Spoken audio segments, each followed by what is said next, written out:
from Los Angeles. I'm Jenny Taft here with Skip Bayless and Shannon Sharp on this Friday. Good morning, guys. How are we? Good morning, Jenny. Good morning. Good morning. You like little money green? Nobody cares. You try to steal my look. You don't know tie because I don't do ties. Oh, wait. I'm stealing your look? Yeah, that's my look right here. Somebody's feeling a little self-conscious about not wearing a tie.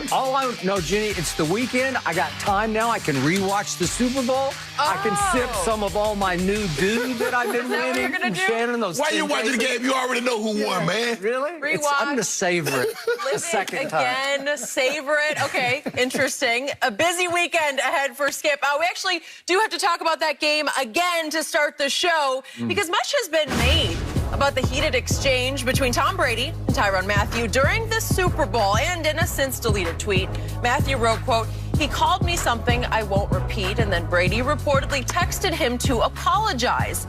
But according to Pro Football Talk, NFL Films will not release audio of the encounter, saying, quote, "NFL Films typically does not reveal the audio of such squabbles between players." Shannon, does this make you any more suspicious of what was said? No, because as they said in the statement, Skip, this is pretty consistent the way they handle these situations. And I know, Skip, because the NFL has given the public so much access, the more access you give, the more access you want. They allow you to come into the locker room. They allow you to hear some of the huddle calls. We got an opportunity here last year, Patrick Mahomes going to the sideline and asking EB, "Do we have time for WASP?"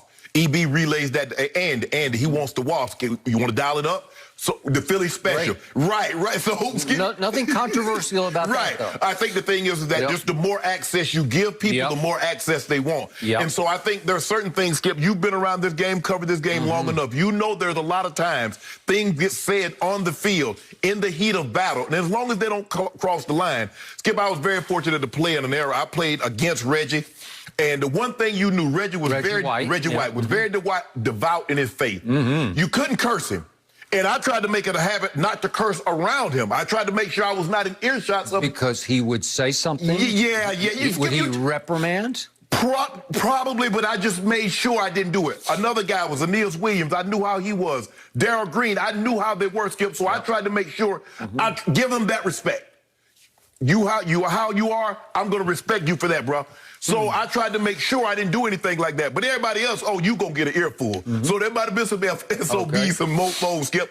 And I think that was a lot of it that was going on right there. He probably called Honey Badger a few names that probably, that's why he apologized. He did. The only problem that I have is the apology became public. Could have kept that private, and everything would have been okay. So, Skip, I just think the thing is the NFL is that we don't want to just have to bleep this out. We've never done anything, squabbles between players on the field. Let's not start a precedent now. I know there's a hunger to hear, what did Tom say? Why did Honey Badger do that? Oh, it's a hunger. Skip. So, and then Honey Badger, wagged his finger in his face, basically said, "Don't talk to me like that, or don't say that." And Tom chases him down and said, "I'll say whatever I want to say to you. You know what?" So for me, Skip, I'm good. I'm good. The NFL says they're not going to release the film, the audio. They've never done it. I don't think they've ever done it in situations like this when you have two people squabbling.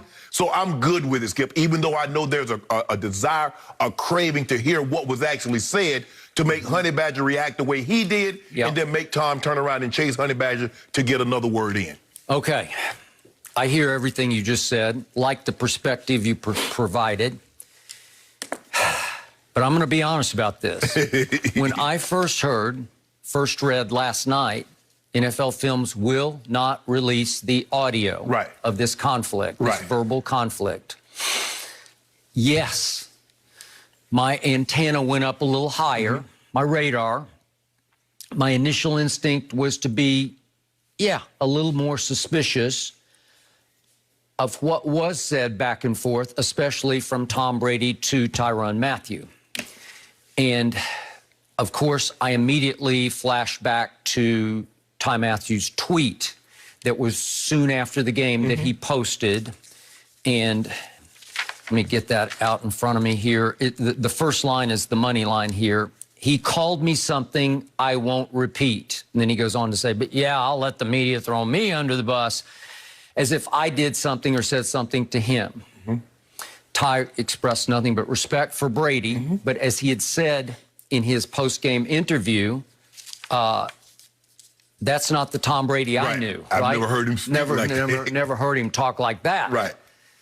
Okay, so then I flash back quickly on, well, Brady did apologize, and to your point, he did make it public, and then I started thinking, well, wait a second, was he trying to head something off at the pass? Because he did cross maybe a racial line? It made me suspicious. Right. Let me clarify, though, about NFL Films.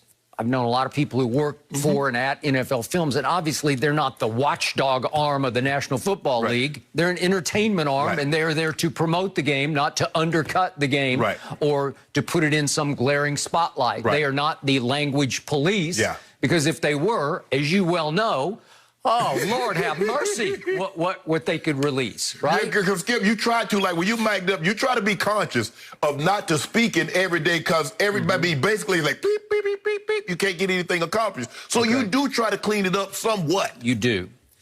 Then, very early this morning, I stumbled upon some quotes uttered by our man Michael Irvin on the Rich Eisen show yesterday. Okay. And if I could read some of these quotes here to you now. This is Michael Irvin. I didn't like that Tyrann Mathieu put that out there like that. Let me get my other sheet here. Put that out like that, the way he put it out. It makes people want to know, what did he say? We're curious. As if he said the N-word, and he did not. Tom did not, meaning say the N-word. So, you know, I didn't even like that even looming over this situation. Okay? And that was the thing I said, Skip, back on Monday. I said, you know, the way he reacted, I said, I'm not going to even put that out there. All right. So Michael does have, he is privy to the audio. Because he works at NFL Network, and he's also on Showtime's Inside the NFL. Correct. So he is telling you that he actually heard the audio. And he goes on to say that it was just two guys competing. That's all it was, just two guys competing, heat of battle, as you just said. He also raised the point of, from an African-American side, as he said, he doesn't like it because it's like crying wolf, you know, the old cliche about you cry wolf and there's no wolf, right? Well, if you keep crying wolf and there's no wolf, then you dilute when there's a wolf. And then nobody comes to help you. And when the word is uttered, and we need to throw it right out in the middle of the table because it is verified that it was uttered, then you don't want to water down that moment. That is correct. With this. Okay, so now I'm left with what happened. As I always tell you, there's this alter ego on Brady. I know you don't buy completely into it, but this psycho Tom side of him, he works himself into an emotional frenzy, especially for Super Bowl games.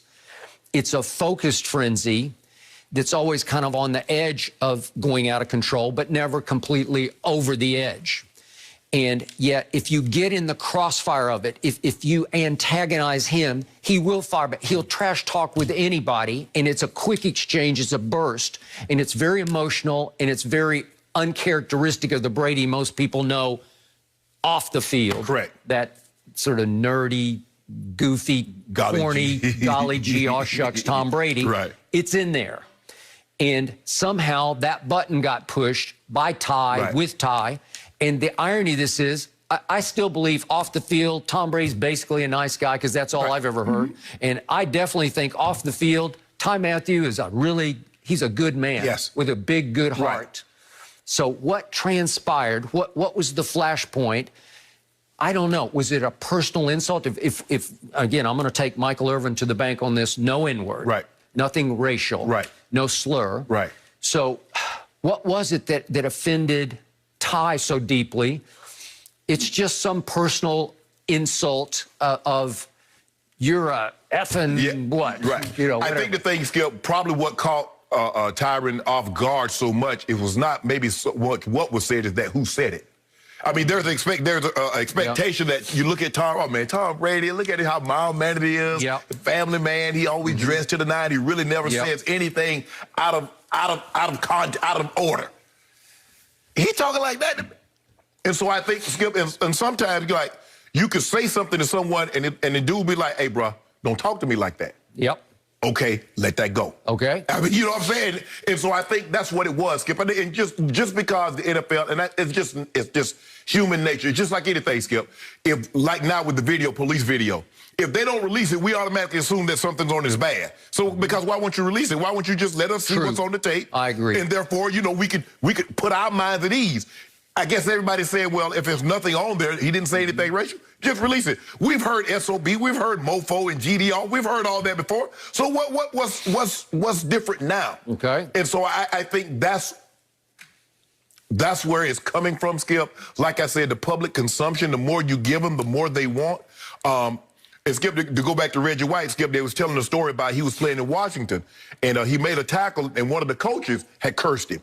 And he didn't say anything. He ran off the field. They got to the Pro Bowl, and Reggie got on the bus, and he was like, hey, man, how you doing? Hey, man, how you doing? Good to see you again. I remember what you